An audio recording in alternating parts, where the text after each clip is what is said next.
not for the near annihilation of the Amerindian population in the Americas, the enslavement of millions of Africans, and the plunder of land and of precious metals. I mean, when Pizarro, after the Battle of Cajamarca in today's Peru, around $4 billion worth of silver and gold went back to Europe. So that's kind of the abstract economic system part of it. The second is the economic profession. And this is something that not a lot of people talk about, but kind of this push towards a value-free, scientific, science of economics puts a lot of things on the side. So there are a lot of people who have talked about kind of the fact that the vast majority still of people who talk about economics and economic policies are white men, which means that the lived experiences of the majority of people in the world are not reflected there, especially if you want to understand economics as a social science, right, where there is a connection between the people who do the work and the subject that you have. But it's also about kind of the role, for example, Clara Mattei talks in The Capital Order about the role of economists in inventing austerity and how that played a role in fascism, right? The Nobel Prize in Economics, and a lot of people know this, but really wasn't one of the original Nobel Prize in Economics. It was invented by the Swedish Central Bank sometime in the 1960s to push against social democratic policies and to push towards more neoliberal approaches. And so you can see the economics profession as well playing a role. And then obviously the third and perhaps more concrete way that economics plays a role, which is maybe more connected to what you guys are doing in general, is the role of money and power in politics, right? If we look at the US, just because it is the largest until now nation-state economy in the world, if you want to call this place a democracy, then the democracy, the vote that people have really is the vote with their dollars and their money, not with the vote that they have. If you look at campaign finance issues here, if you look at the role of huge multinational corporations, obviously including weapons companies in the US, insurance companies, etc., then you find that not only in the US, but if you look at international financial institutions as well, it's really how much money you put in these institutions that you get a vote and a say. And so in some way, we've kind of shifted the world that we live in, where the key aspect is not the community welfare, but it is the shareholder welfare. So we've kind of, this economic system has shifted where we are now acting like a corporation. And so the way that we act in a corporation is a way where there's no democracy, right? If Mira is working someplace and their boss says, you know what, you have to do this, Mira's not going to stand up and say, hey, let's vote everybody on who should do this job. No, Mira's going to get fired. And so that's what happens when you shift that towards states and nations. And so what I'm trying to say is that whether you think about it in terms of the economic system in general, whether you're talking about the profession of economics, but even the role of money in politics, in these three aspects, there's a lot of influence for economics, for political economy, in terms of the unfortunate, suffering, uneven development, and inequality that exists in the world. Thank you so much, Ibrahim.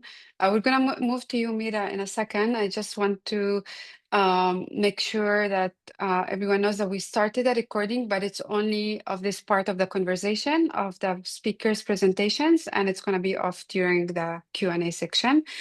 Thank you, Ibrahim. I think, Mira, with this introduction with Ibrahim and in how we understand political economy in the context of global injustice, I want to shift specifically more to the tech economy. And if you can talk us through and help us understand how is the tech economy being used as a tool of colonization, state oppression, and extractive capitalism on a global scale? And specifically, how did these dynamics manifest in Palestine prior to October 7? Thank you, Suhair, and thank you, Ibrahim. Just gonna take a second to share the right window. Okay.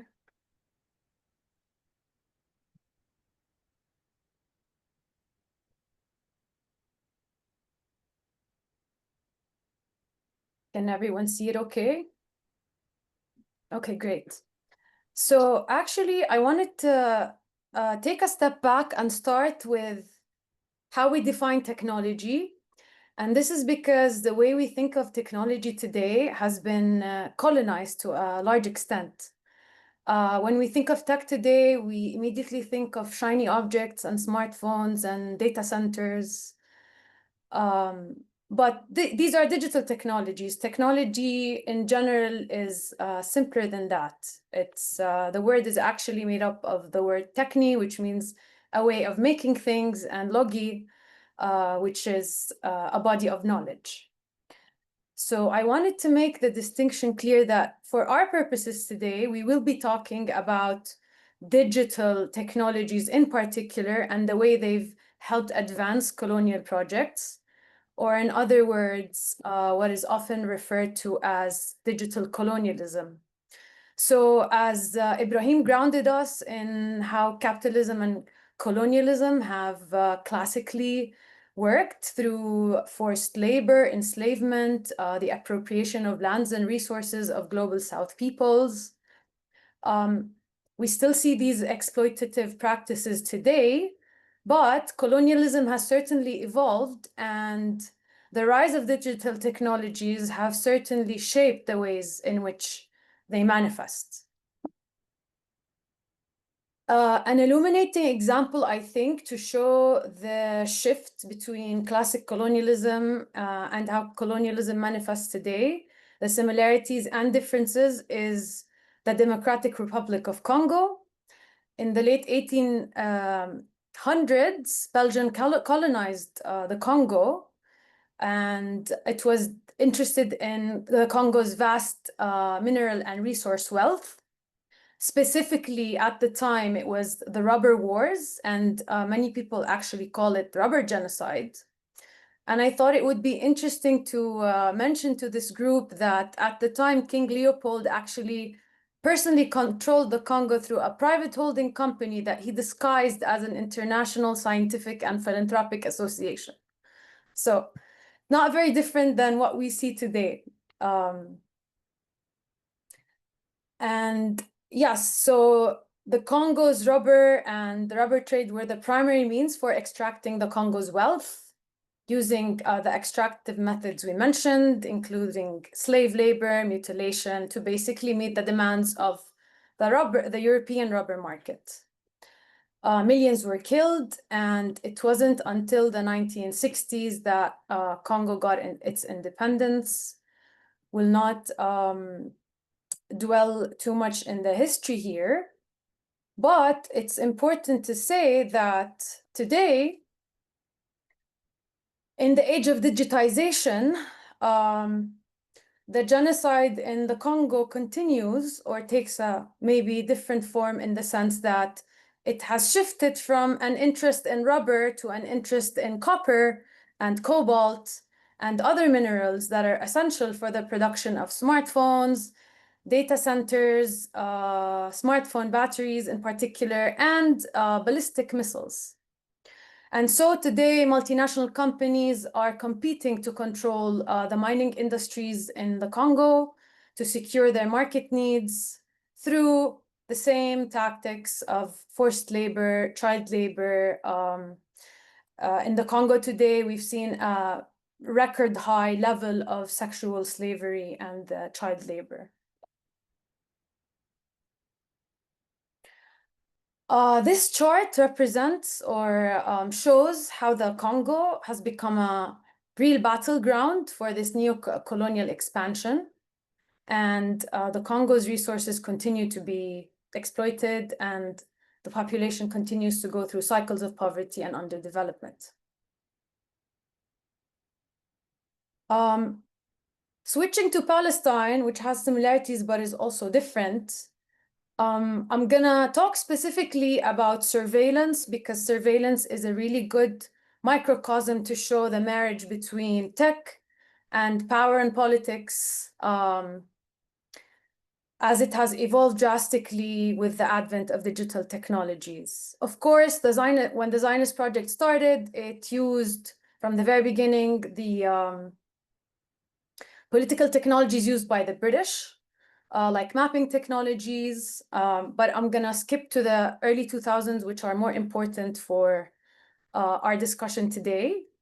And it is in the early 2000s that we started seeing the increasing use of massive data collection methods in the surveillance regime erected by the Israelis. And this included basically CCTVs, armed drones, biometric IDs, GPS tracking, etc. And I'd actually like to show you a very short video from 2009. ישר מטפלת את מכינת האמת. 3 לחיצות על כפתור, 3 חמושי חמאס הרוגים. מקבלת אישור גם מהתצפיתנית שבאמת יש פגיעה, קורה בשני. זה לא משחק וידאו, זו המערכת החדשה שהפכה למבצעית בימים האחרונים בגבול רצועת עזה, הרואה יורה.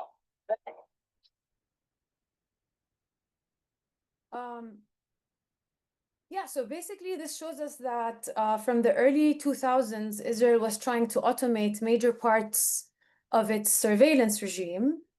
And this was not happening in a vacuum. I think it's important to contextualize the events it was happening during. The first one is 9/11, which helped normalize surveillance on a global scale under the guise of security concerns. And also, very importantly, the technological developments which allowed the massive collection, storage, and analysis of insane volumes of data. And this gave rise to a global techno-security paradigm, basically. But it also had to do with internal factors within the Zionist entity, which include a shift in their thinking around a strategy of more frictionless occupation rather than an occupation where the occupier and the occupied interact with each other to basically decrease the friction between them. And this helped to basically further invisibilize the native. And the other event that really affected this was the privatization of the Israeli security sector. And this was modeled after the privatization of the US security industry. And this basically opened new markets for Israel to new revenue streams, to sell its technologies, the ones it has been using to entrench its occupation in Palestine. I'll stop here, and we can discuss more in the next section. Thank you so much, Mira. That was so illuminating. Really looking forward to the next section. We're going to turn back to Ibrahim and wanted to ask you to speak to the state of the Palestinian economy before October 7th, and in particular, like how it's been structured to undermine liberation, infrastructure, and foster economic dependency. Yeah, I think the main word or term here is path dependence. I think it's very important. You know, whenever I talk about the current situation of the Palestinian economy, I always say that it's very important to understand the economic history. And this really does go back to really the beginning of the Zionist project in Palestine. And so what I normally do is think about it in terms of 4 stages. Now, these stages are connected in various ways, but I think of the very early Zionist organizations that were operating in Palestine before the establishment of the State of Israel. And then number 2, the role of the British mandate. The main focus comes on the role of the Israeli occupation. So like what happened after 1948 and 1967. Then finally, that final part talks about the failure of an institutional shift that happened after the early 1990s, right? So there was kind of hope that after the political process and the establishment of the Palestinian Authority, at least there would be some sort of control over policy or resources. So in my mind, these are kind of like the four path-dependent kind of parts of the story that one needs to understand in order to understand where the economy was situated at, again, before October 7th. So we're talking about before the death and the destruction and the complete obliteration of capacity. Before that, you had several kind of institutional factors leading to where we are today. So I do have a few maybe slides that I'm going to share as well on this. So I can maybe start a little bit here. If you ignore for a second on the right-hand side the Jabotinsky poster that relates to a previous slide. That talks just more about kind of the colonization in the words of the colonizers. But I want you to look on the left-hand side in the role of some of these Zionist organizations. Again, all of these are organizations that existed before the establishment of the State of Israel. And mainly these organizations distorted what we would consider markets in historical Palestine in three different ways, right? And these three different ways are basically what we refer to as the factors of production: land, capital, and labor. So the first has to do with land, not surprisingly, particularly because, as other places around the world, agriculture played a very important role for Palestinians. And so land purchase was very important, not only because when the Palestine Land Development Company would purchase land, right? Normally what happens is when there's increased demand on something, the price of that thing increases.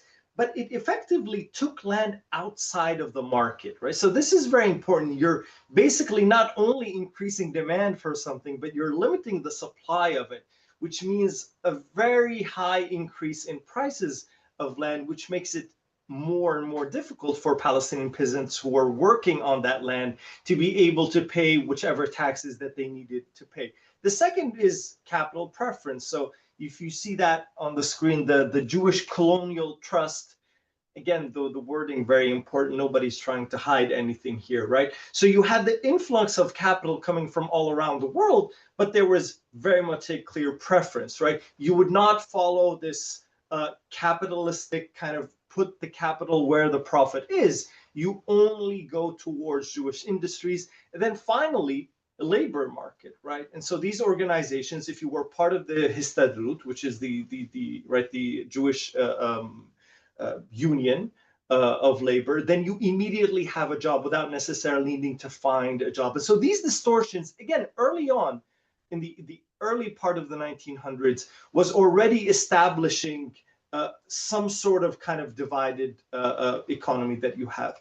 The British Mandate, perhaps from an economic perspective, played a very important role. So these 25 years of the British Mandate, not only, as you can see here, politically, right, played a role in facilitating Jewish immigration, obviously, having that nationality law to facilitate Palestinian citizenship by Jews from around the world, but also giving the minority Jewish people in historical Palestine this quasi-governmental status. But from an economics perspective, it also kind of played a role in the shift that would happen in power and weight between the Palestinian Arab economy and the Jewish economy at that time.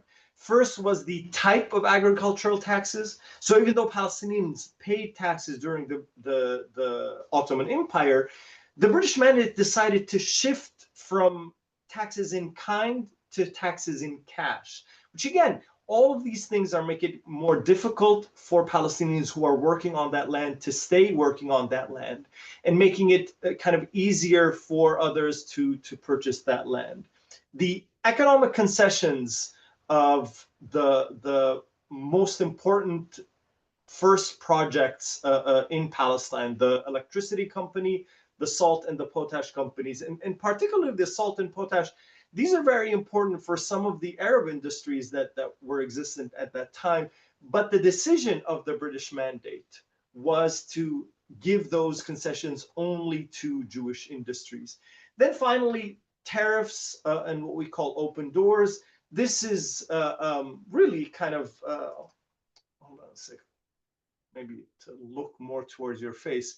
This is right, the brilliance of the British mandate. So this is what they did with tariffs, right? So they said, we're going to increase tariffs on any type of product that the Jewish industries are producing. So cement, chemicals, we're going to increase tariffs. And so if you want to import things, they become more expensive in order to kind of protect in some sense. Now, again, this is different than what we're seeing in the US when you have a general tariff. We can talk about that separately.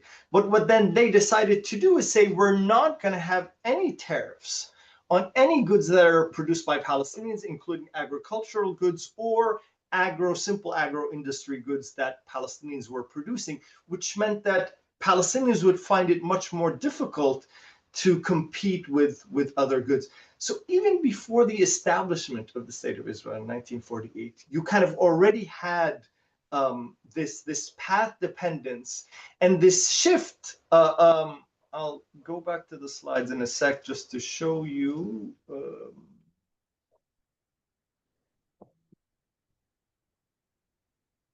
So if you just look at the table that I have here, right, between 1917, right around the time of the Rich Mandate, in 1947, these 30 years, not only do you see the weight of the population kind of, change significantly from a 93% Arab population to 67, but also look at the level of production. And so you had in 1917, 80% of the production of output of GDP, if you want, controlled by Arab industries, and this kind of shifts to less than half in these 30 years. So you cannot kind of overestimate really the importance of that time of the British mandate. But then we jump obviously to kind of the main and most perhaps relevant in terms of the role of the Israeli occupation. So if you go from 1948 to 1967, you take that all the way up until the early 90s, what Rebecca, you were talking about in terms of the dependency. So early on, Israel implemented obviously a number of military orders. What not a lot of people know is that some of the very first early military orders were actually economic in nature. And so one of the first military orders was to close all banks. Some of the first military orders were to say Palestinians aren't allowed to establish, productive sector types of projects. And so what's happening is you have Palestinians who are, being the capital that they have, which is their land, is taken from them. The ability for them to have either manufacturing or agricultural products completely stifled, together with very little access to finance or investment. And so what you have really is a shift, and this is where this slide comes, a shift from Palestinians who are, the majority of them, self-employed in agriculture, to those who become wage workers in the Israeli economy, and the vast majority of those who are working in construction. And so what you see in this graph, these are two different scales. But I changed the scales because I want to show you that the phenomena kind of is the two phenomena are connecting to each other. So with the dashed gray line, that's the total wage labor. So what is the percentage of the Palestinian labor force that is wage worker? You work for somebody else. There are a lot of other alternatives. You can be an owner, you can be self-employed, you can work in your family business. Those who are wage workers, so that's the dashed gray line, and that's more towards the right scale. In black is the percentage of Palestinians who work in Israel. And so what you're seeing is, as more and more Palestinians don't have access to their land and their capital, they're shifting towards working in Israel. And you can see with the table that not only does the contribution to employment and output obviously decrease, but you see this shift, and hence the word here, proletarianization, the shift of Palestinian labor. This creates, and I'll talk about two more things here, this creates a dependency on the labor market. And so this, I think, is one of the best graphs that you can take a look at in terms of talking about a sustainable Palestinian labor market or economy. So again, you have the percentage of those who work in Israel, that's dashed gray, and then you have the unemployment rate. And they're completely mirroring each other here, right? So if you have the opportunity in the Palestinian economy to work in the Israeli economy, the unemployment rate is lower. And if you don't have that opportunity, the unemployment rate increases. This is what we call the dependency on the labor market, but you also have a dependency on the goods market. So with time, what you're seeing here is the trade deficit. So the deficit is merely the exports minus the imports, the deficit increasing. And on the right-hand side, you see how much really the Palestinian economy has one trade partner, which is Israel. So the vast majority of both imports and exports come through Israel. And so during those, from 1948 up until 67, then to the early 1990s, you have this economy that is completely dependent on the Israeli one, both in terms of labor and of goods. The final part is really kind of the establishment of the Palestinian Authority. And so, not according obviously to international law, where it is the role of the occupation, right, the occupying power to ensure the welfare of the occupied population. But in reality, what happened was there was a shift in responsibility, right? So there was a shift in the responsibility from the Israeli occupation to the Palestinian Authority. Now you are responsible for education. Now you are responsible for health. Now you are responsible for these basic services. So you have this transfer of all of these responsibilities to the Palestinian Authority, but very little transfer of control over border, of resources of historical Palestine, or realistically, even in terms of policy. So what happens? International aid comes, right? Here comes the international community to the rescue. And so what you see is on the left-hand side, this is international aid increasing from the early 1990s, right? Peaking here around the time of Salam Fayyad. But one indicator, and it's obviously not the only one, but economists used to like to use this. If you could look at the right-hand side, we normally look at gross fixed capital formation just means investment, right? It's the definition of investment under national accounting. There are two parts of investment, what we call building investment versus non-building investment. And normally what you want to have is more of the non-building investment. That's the type of investment that gives you job opportunities and employment.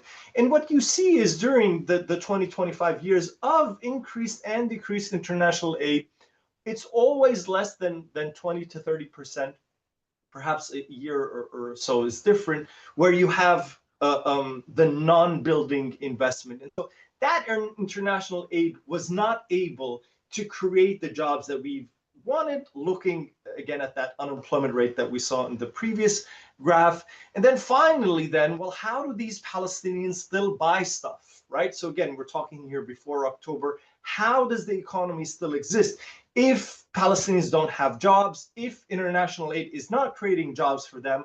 Well, private debt, as a lot of people around the world know. And so this is a new dependency, right? It's not only the labor market, the goods market, and international aid dependency. Now what you have, especially in the last 15 years, is a dependency as well on private debt. And again, somebody might tell me, well, hold on, Ibrahim, what's wrong with private debt? Investors go, they take money from banks and they create investment. That's why I included the right-hand side of that slide, because the vast majority of people who take private debt take it for consumption goods, for cars, and or for trade. And that's a separate thing that we can talk about later, but trade basically means, if we know that the vast majority of goods come from Israel, it just means entrenching more and more dependency. And so I know I took a little bit longer than I initially wanted for this, but I think it's very important to understand that when we do talk about kind of where we stand in terms of the economy, and if somebody has some notion that, things were going okay up until, no, this has been part of, as kind of Mira was talking about, kind of this general dependency relationship that you have between the global South and the global North, where and I always tell my students, where you have this capital on the one hand and labor on the other. That's what you have. And in the Palestinian context, you have Israeli Jewish capital and you had Palestinian Arab labor. And I tell my students it's called capitalism for a reason. If you want to know where that value added is going to go, labor or capital. Thank you so much, Ibrahim. This is a lot for all of us to, no, not a lot in that sense. I mean, it's a lot in the sense of really valuable knowledge to understand the question of dependency and actually understand deeply the genocide, because very often the question of what we're seeing in the genocide is looked at as an exceptional scene in terms of what we're seeing in terms of the Israeli economy, global economy and its impact, but also in terms of what we're seeing in aid. Which is super important for everyone here, coming from philanthropy and understanding the different role that we can play in sustaining movements and grassroots instead of increasing dependency. So a lot to think about also for our next session. I'm going to move to you, Mira, and I'm going to take this conversation to today. Post October 7, and it was very important for us to ground ourselves of before October 7 to really understand how we got here today. So over the past 2 years of the genocide, Mira, almost 2 years, digital tech companies have played an active role in facilitating the Israeli genocide in Gaza and across Palestine. We would like you to elaborate on the role of the tech sector in this process, how it has generated economic profit, and what pathways do exist for us to resist this complicity from the different roles that we hold. And I want to remind everyone to put your questions in the chat. We're going to have a Q&A after the coming 2 questions.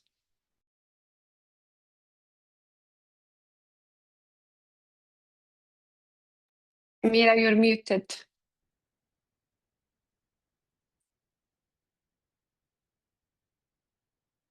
There we go. Can you hear me now? Yes. Okay. Yeah, I'm sure everyone here has been following, thanks to worker-led movements, all the work that has been done on exposing the role of Google, Microsoft, Meta, and others, showing how big tech has been complicit in facilitating the genocide by providing the tech infrastructure, by silencing Palestinian voices, whether it's through on infrastructure, providing cloud computing or other services, or being Israel's troll army or silencing army online. But your question makes me want to touch on a fundamental fact that I think is often overlooked, which Ibrahim kind of touched on, which is the fact that the private and public nexus, basically the private and public sectors are not at all separate. And I think it's important for us to change the way we think about them going forward. There's a huge interdependence between the state and the tech sector, and this is whether I'm talking about big tech complicity in the Israeli genocide, or Israeli surveillance companies and tech companies and their complicity in genocide. This is not new information. Edward Snowden, in his revelations in 2013, showed us exactly how the government basically utilizes the surveillance infrastructure created by tech companies and piggy banks on the marketing data they collect. Whether it was voluntary or not, that was a fact that these companies had to give all this information on millions of Americans to the US government. The other thing that we need to be aware of as well is that these companies get millions of dollars of contracts from the government. So there's a deep interest in maintaining, let's say, this symbiotic relationship. There is definitely a revolving door. And here I like to invoke Palestinian scholar Ahmad Saadi's concept of the surveillance cycle, in which he explains how basically Israeli soldiers in the context of Palestine They train in cyber units like Unit 8200. They learn how to use surveillance tools. They finish their so-called service and they go on to join tech companies and surveillance-related companies or start their own. And then they develop new weapons that are used against Palestinians and surveillance systems. And then the same thing, you have a new generation of soldiers being trained on new tools and using them against Palestinians, and it keeps going. So the bottom line is that it's not useful or accurate to think that the state and the private sector are separate. Tech is so central to power today, to capitalist accumulation. And I think this photo of all these tech billionaires at Trump's inauguration is a great illuminating example that represents exactly this nexus that we're talking about today. As for what we're seeing today in Gaza, in particular, of concrete examples, I'm not going to go in depth about these different ones that we've seen post 7 October. Can send this in further reading. The idea is just to show that all of these have been developed by Unit 82, or two of them at least, in partnership with Israeli research institutions. And to go a bit more in depth into specific examples in Palestine, we've seen lethal autonomous weapons like quadcopters. We've seen them being used in all sorts of ways, whether they're carrying explosives that are being dropped on Palestinians, or mimicking the sounds of babies and women to lure Palestinians, or some of them are like suicide drones. I think in the past 2 years, Israel has had a chance to be very creative, quote unquote, with its use of quadcopters. Other autonomous weapons or semi-autonomous weapons we've seen are these robots called Jaguar. And we've also seen something called Lavender, and I want to stop and talk a bit about this example, because this example, it's basically a so-called AI-powered target generation system. And we learned about this through revelations or the work of an Israeli journalist who exposed this in magazine 972. I want to stop at this, and I don't want to discuss the details of the tool and how it works, because I really think that that's a distraction.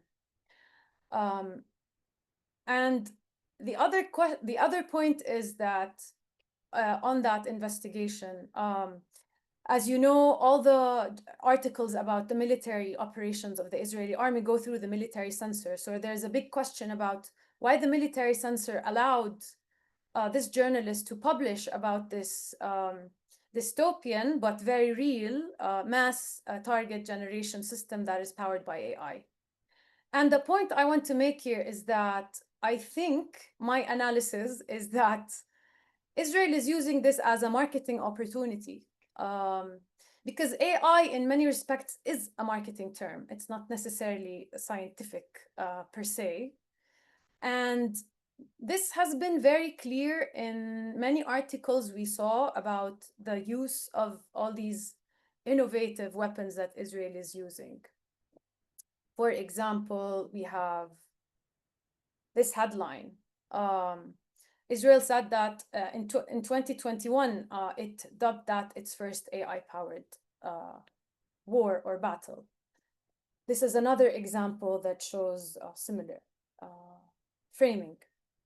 And the point here is to say that this focus on AI is making it seem like the problem is technical, like the problem can be resolved if the systems are enhanced, or what I find funny is when they say if there's human oversight. Well, the human who you want to have oversight is conducting the genocide.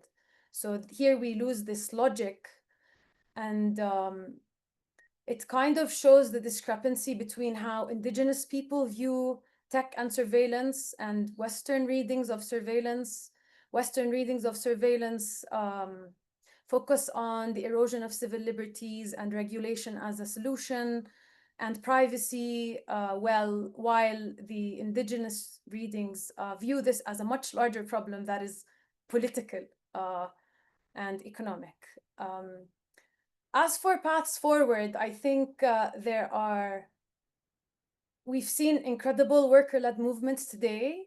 For funders, there's a million initiatives going on. I urge you to check, for example, Tech for Palestine, who are doing incredible work, incredible initiatives, redefining what tech is as a tool to really shift these power asymmetries.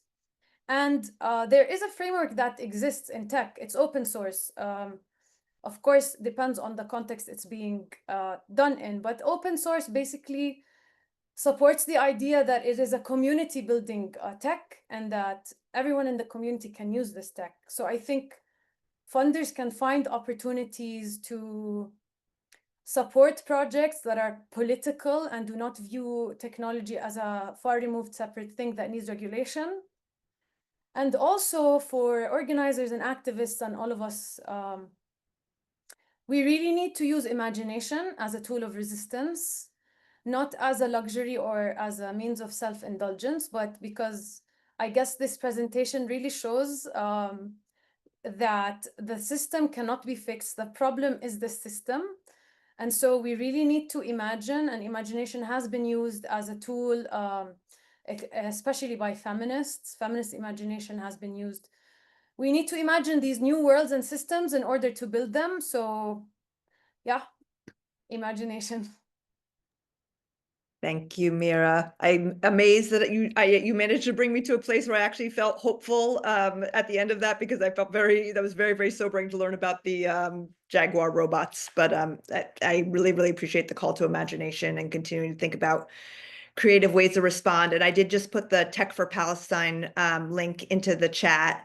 And I wanted to note that somebody put up a little higher up in the chat. You might want to repost. I see Ari Rosenberg posted something about how to, if you own Microsoft shares, there's a shareholder letter being organized. And I'm sure folks have other campaigns that are ongoing, which you should feel free to put in the chat. We'll collect them to put in the follow-up materials. So I think, Ibrahim, we wanted to sort of can expand upon what Mira was just talking about, where Mira, you started talking about, the ways that this is really a marketing campaign in some ways about the profit of the companies that are deploying these technologies during the genocide. So we wanted Ibrahim, you to talk maybe a little bit more generally about how to understand the genocide in the context with the role of the economy in enabling it. So that's everything from arms sales to the Trump's famous comment about the Gaza Riviera, and whatever other economic forces that you see at work, and how basically you see economics shaping the political reality in Gaza and also in Palestine more broadly. And also to take inspiration from Mira, are there short or medium term economic strategies that could support Palestinians and their steadfastness and resistance, and for allies as well who are not in Palestine? That's an easy task. Thank you, Rebecca. Yeah, so I mean, I will actually touch a lot of things that Mira was mentioning, kind of connect to really kind of how I wanted to end as well, including the imagination part. But I thought was very interesting also the way that, the framing of the system is the problem. And I absolutely do believe that from an economic sense. But just going back to your question, Rebecca, again, there are, this is multifaceted. I think on the one hand, there is the obvious role of, let's call it these external actors. So when we talk about companies, when we talk about states, where which is basically the US, Germany, and Italy probably are the three largest companies in terms of where Israel imports kind of their weapons of destruction. There's obviously the Israeli exports, and like Mira was alluding to, a lot of those are not Israel does not export, bombs, 50-ton bombs. The type of exports are mostly related to surveillance and kind of these things where there's a connection between AI and security. And so there's, I think, that obvious role, perhaps even before that, Rebecca, there's kind of this immediate, if you're thinking about the role of economy, what Suhair was mentioning in the beginning. I mean, the use of starvation of 2 million people in order to put kind of this political pressure on Hamas. That's the first thing that I think about when I'm thinking about, the humanitarian and economic needs. How are they kind of used in that sense, right? So you have now tens of Palestinians who have been killed at these, controversial aid sites that the US and Israel have been trying to, which again, only provide, if they would actually reach people, a very small percentage of what Palestinians need. But this is an example of the different ways that economics can and is used in the ongoing genocide. So that is I think, one very important one. Just that humanitarian aid aspect, right? Who is providing humanitarian aid? The ability to provide humanitarian aid. So that's, I think, one. Second is obviously in terms of weapons, these countries and especially companies who are providing these weapons, what it means for them and what it means for Israel to have types of weapons that are field tested, right? This was always, it has been always kind of the selling point of Israeli. I remember even back around 2007, 2008, there was one of the types of drones, something Star it was called, and they had advertisements in newspapers saying, a star was born over the sky of Gaza. So like unapologetically saying, listen, our weapons that kill people have been tested on the Palestinian people, and that means they're better than others. There then comes the kind of more, if you want to call it kind of mundane, maybe not direct or immediate, which, the epitome of is kind of Trump's idea for Gaza, right? The Riviera of the Middle East. This is, again, it's not completely new. I think this falls under this economic peace notion, which, if you think about it, in the best case scenario, is a continuation, Mira, of the system, right? Economic peace has always meant Israeli capital and Palestinian labor. That is in the best case scenario, right? We allow Palestinians to work in the Israeli economy, or we create border industrial states. Some already existed, like Erez and other Erez in Gaza and some other places, or settlement like Barkan and other industrial states, where you have Israeli capital and Palestinian labor. That's the best case scenario. I mean, the worst case scenario of looking at economic peace is saying, listen, white people around the world, they have principles, they have political aspirations. Brown people, if you feed them, they won't have any political aspirations. So just give these Palestinians some jobs, some money, and they will be okay. That's another way of looking at this notion of economic peace. And so, unfortunately, right, international financial institutions, diplomats, people in development and aid agencies, they kind of follow this economic thing, right? All you need to do is to bring these business people together, right? And then that wonderful profit motive of Palestinian and Israeli and international and Arab businesses coming together, that will resolve everything. That somehow there is an economic solution for a political issue is something that, unfortunately, the international community has not been able to understand, that it is not possible or feasible.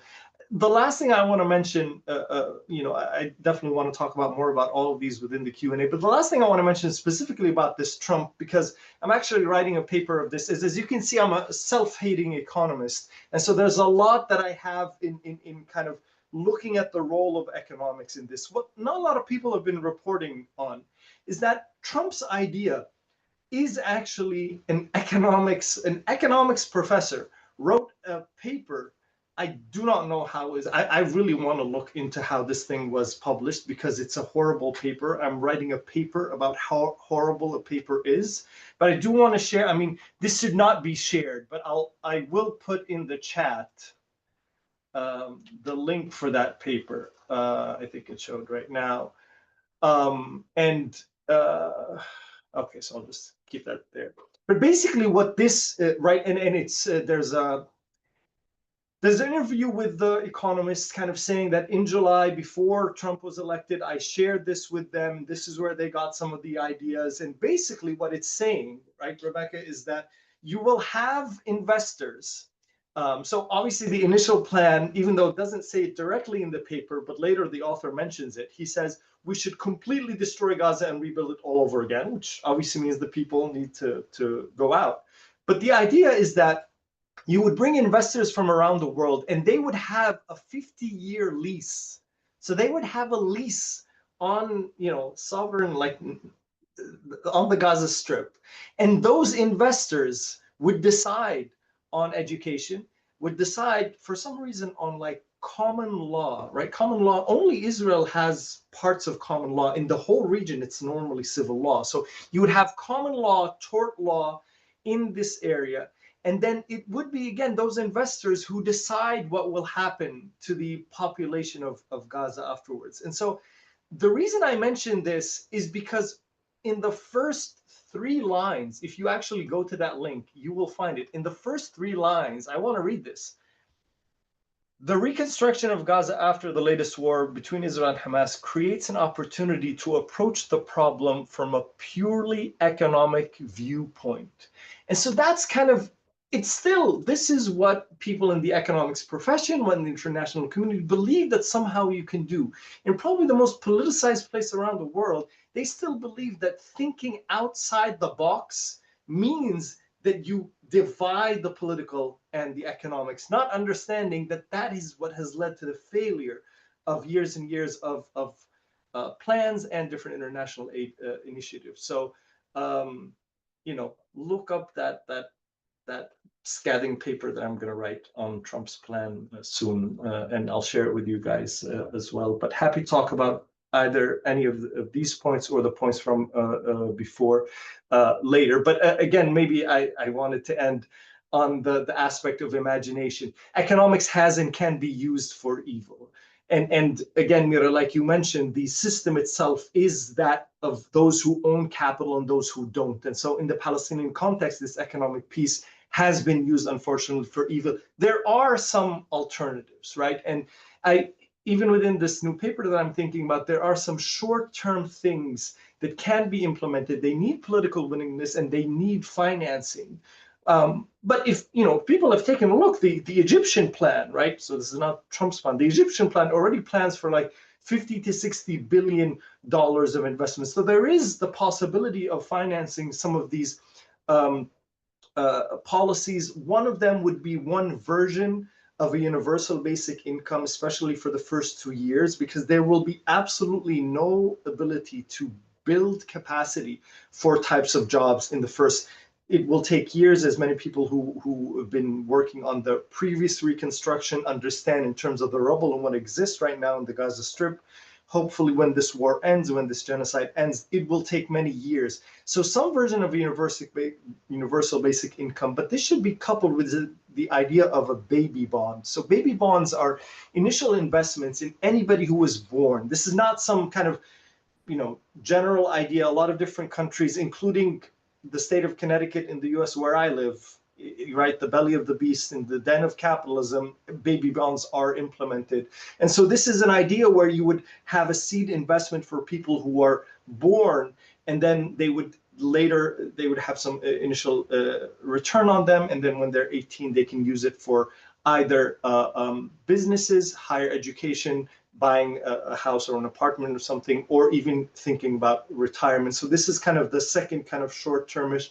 And then the third, which connects obviously to Mira, your point, is thinking about new relationships in the working place. And so if you're thinking now, really things are completely destroyed in terms of economic capacity and production, why don't we think about worker-owned enterprises where people who are working there are not only earning a wage, but they have a stake in what they own. This does not only create that job opportunity for them, but also for the future kind of protects against the different types of inequalities happen when you have these investors putting in their money. Then you have the construction sectors who are connected to a few business people, and then you have this continued level of inequality happening there. These notions of a universal basic income and baby bonds and cooperative or worker-owned enterprises, I do think on the short term, and the long term, we could talk a lot of things if you want the Q&A about the way to reconstruct the productive sectors, about focusing on the unfortunately untapped female participation in the labor force, about thinking of the knowledge-based aspect that the Palestinian economy can go to. But in the short term, these are some of the policies that we can think of in the Gaza Strip right now. So again, happy to talk about any more of these details later. Many thanks, Ibrahim and Mira, and Ibrahim for this really sickening and very shocking analysis of what's happening in Gaza, but also for both of you for really helping us think on ways to resist and to move forward from the different roles that all of us have, from workplaces to people who are on investments or people who are situated in philanthropy. And since we are in a philanthropy setting, I really want to invite people to those who hold endowments and investments as part of their funds to think about shareholder engagement, to really start organizing if you have the investment yourself, or if you are an organization that holds investment, to think about divestment also from that economy. And in the other side, where we think about divestment, I think also to think about the way you're doing the giving, your portfolios, the way you're reinvesting in the community, and where your money exactly is moving in Gaza. Is it moving the way big aid is moving, or is it moving to strengthen organizing that Palestinians are continuing to do within the community, including in Gaza? And we can talk more about this in the last session on the 17th. And now I want to move us to Q&A, and Ibrahim and Mira, you will have more opportunities also if you want to elaborate more on some of the points you mentioned or respond to each other. Meanwhile, we have 3 questions collected from the chat, and I invite people to put more questions if you have. We'll start for the question for you, Mira. Do Israeli weapons intel tech companies work with the US universities? If you know which universities and for which technologies. And then Ibrahim, for you, we have 2 questions. One is, can you speak to the trends of Palestinians and international migrant workers, not Palestinians or Israelis, working as wage laborers within the state of Israel, both since 48 and also shifts since October 7, 2023? And the second questions are more related to aid. What are the negative impacts of humanitarian aid have had on the Palestinian economy? And we will start with you, Mira, and then we'll go to you, Ibrahim. Yeah, so actually many universities have ties, US universities and UK universities and elsewhere have ties to Israeli weapons companies. In fact, research and development departments in universities are a crucial component of this, the military-industrial complex, if you like. Honestly, I've lost track, like many of them are complicit in that sense. But recently, there's been a win by MIT students who forced MIT to divest from, I think it was Elbit. And to add to that, I think for me, the encampments really exposed the level of entanglement between universities and Israeli weapons companies and weapons companies in general. They really showed, because of the violence they were fought with and their insistence on not giving up to any of the demands, which were, for most of the encampments, the demands were to divest from weapons and other Israeli companies that are complicit in genocide. So they really showed how academia or academic institutions and higher ed are an arm of empire, if you like. Yeah. Was there another part to the question? Thank you so much, Mira. We'll move to you, Ibrahim, unless you need me to remind you of the question, if you No, remember both of I them. have the questions. I think they had written Okay. in the chat. So let me start with the first question about migrant workers who are working in Israel. And I want to differentiate, Owen and everybody, I want to differentiate between the case before October and after October 2023. And so before October, Israel has continuously, particularly after the first intifada. So 1987, it's the first Palestinian intifada. And to a certain extent, Palestinians decide, you know what? We're going to boycott Israeli products. We're going to not pay taxes. We're going to have some civil disobedience part. And we're going to boycott work in Israel for a certain group of people. And so this was the first time when there used to be a dependency of Israel on Palestinian labor. Right now, I do not believe, maybe some can disagree, I do not believe that there is dependency on Palestinian labor. There are certain sectors where Palestinian labor is very important, including construction. You can clearly see that once Palestinian labor are outside of the picture, normally the gauge is like the number of weeks that you need in order to build a specific unit. That has increased significantly. But starting from the 1980s, Israelis thought we cannot depend on Palestinian labor. And so we need to think about the migrant labor that came from different places around the world, Eastern Europe, China, India. This happened during the first intifada, and this happened again during the second intifada in the early 2000s.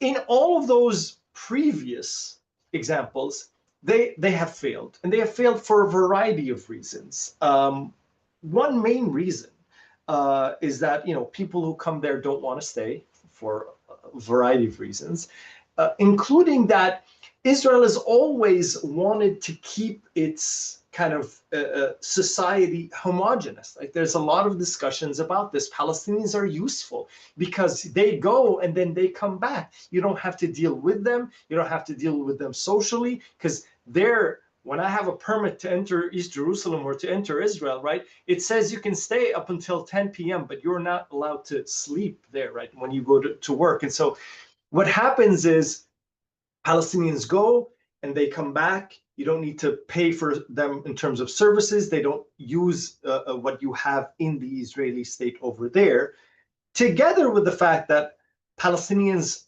more than migrant workers, actually spend money in the Israeli economy. And there's a lot of complaint that all these migrant workers, the vast majority of the money that they get, they just send it back home and they spend very little. And so these are some of the reasons why it has not happened before. Now, things are different. This is probably the longest time that Israel has had this type of closure that it has had now on Palestinians working in the Israeli economy. I think we are at a point, there's a lot of discussion about this. The economic, the neoliberal, as well as the security aspects of the Zionist entity have always kind of had their say, right? The Shabak, the head of the intelligence, they always say Palestinian labor are important. You want to make sure that Palestinians have, this helps us. We know that Palestinian work helps eases the tension of, the different parts, especially in the West Bank. And from an economic perspective as well, you have these people where you're exploiting Palestinian work, you're creating this buffer where whenever you have a recovery, you can hire people. If you're going through some sort of recession, you can fire these people there. So what, it's the dream of any capitalist. But what is happening now, I believe to a certain extent, is that there is this role of the ideological, right? The ideological, the Smotriches, where that neoliberal, that economic, that even intelligence and security apparatus has become weaker than this ideological aspect of no Palestinians. The best Palestinian is the ethnically cleansed Palestinian, is the Palestinians under genocide, is the Palestinians that we don't see. And I think this is something that has been different than other aspects. Where it's going, I don't know exactly. If you asked me a year or a year and a half ago, I would have said there would have been a moment where things would have eased up. I expect, again, to some extent that that's going to happen, but I do think that there is a qualitative shift. I don't have a very good concrete answer for the second question. It's very general, right? What are the kind of the negative aspects of aid? I think the main negative aspect is the ineffectiveness. And so I think it's where aid is going, rather than, I mean, humanitarian aid, especially not developmental, so humanitarian aid, right? It's going towards supplies and food and water and systems. Like, these are good things for people. Like, you can't, this is not a bad thing abstractly. But I think in terms of priorities, in terms of the ability, where is that going? Are we able to go towards the people who are most marginalized compared to other people? Are we able to input investment in infrastructure in the area C or in East Jerusalem or where the place is needed the most? Are we able to focus on the needs of people that we want the most? Are we able to focus on the agricultural aspects or having control over land? I think it has to do more with the priorities. There are other negative impacts that you can think about kind of on a higher level, right? International aid is, what do we call it? Subsidizing the occupation, right? In one sense, Israel is destroying, and then international aid comes and just fixes what Israel destroys. So there are a lot of those aspects, but if I were to choose one, I would say that it's ineffectiveness, and it's also kind of misguided. I don't think there is sufficient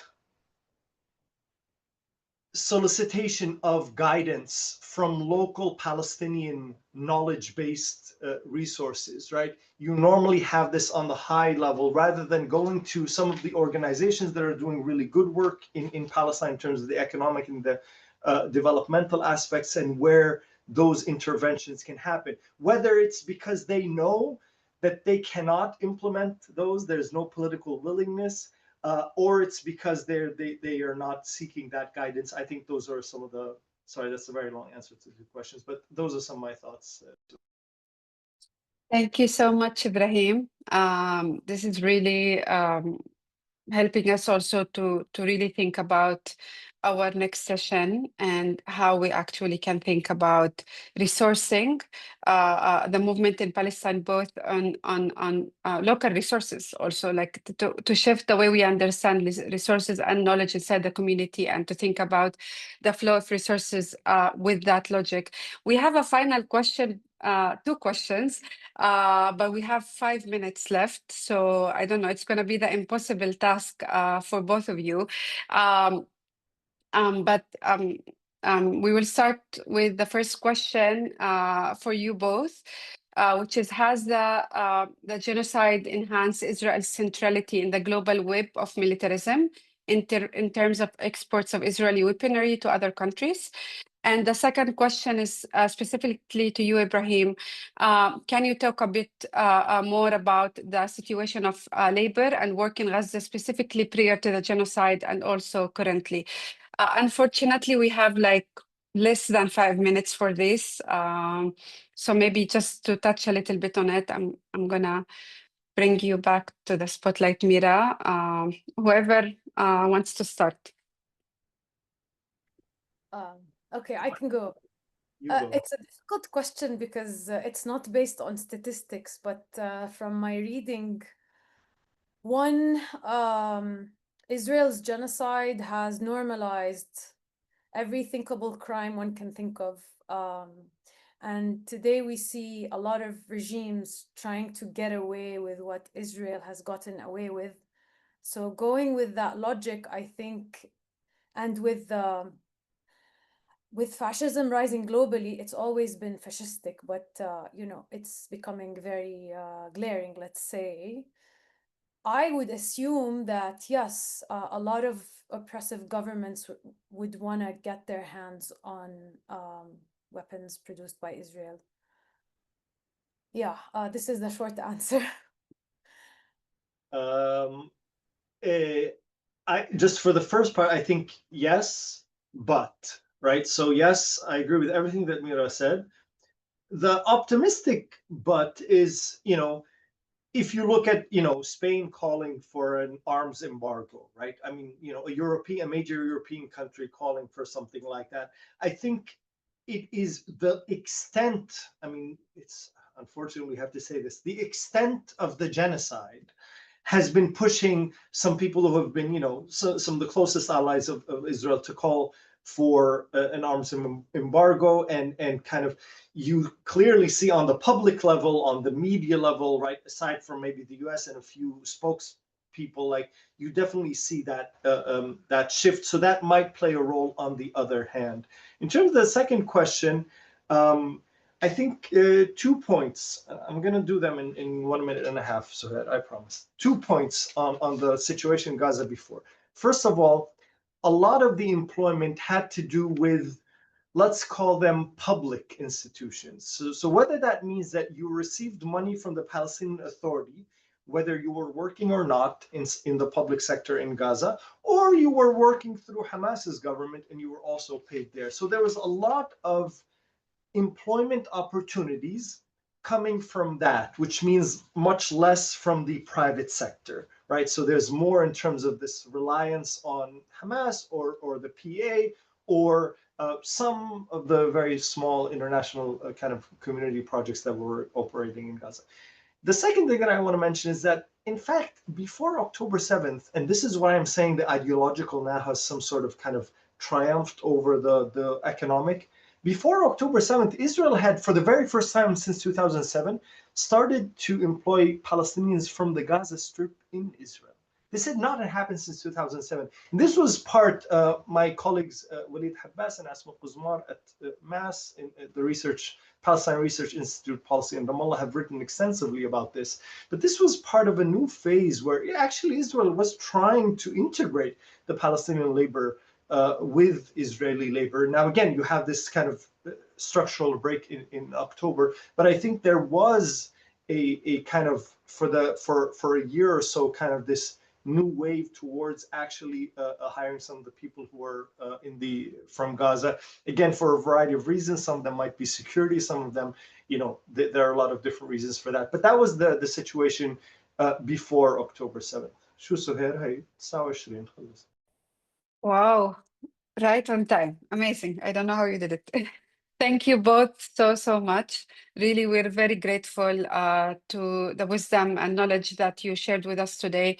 And it's really going to help us in our next session to ground ourselves in where philanthropy is situated in all of this, because we many times would think to situate philanthropy outside of this very complex web of how both oppression and is happening on the ground, but also how resourcing movement work is happening. So in our next session, we're going to focus on the role of philanthropy, both on how we handle this paradox of really the source of the money and the wealth that philanthropy holds, but also the understanding of how we move money in different ways, whether it's through philanthropy, moving money to strengthen resilience and long-term resilience of Palestinians, not only urgent response, but also how we can push philanthropy to move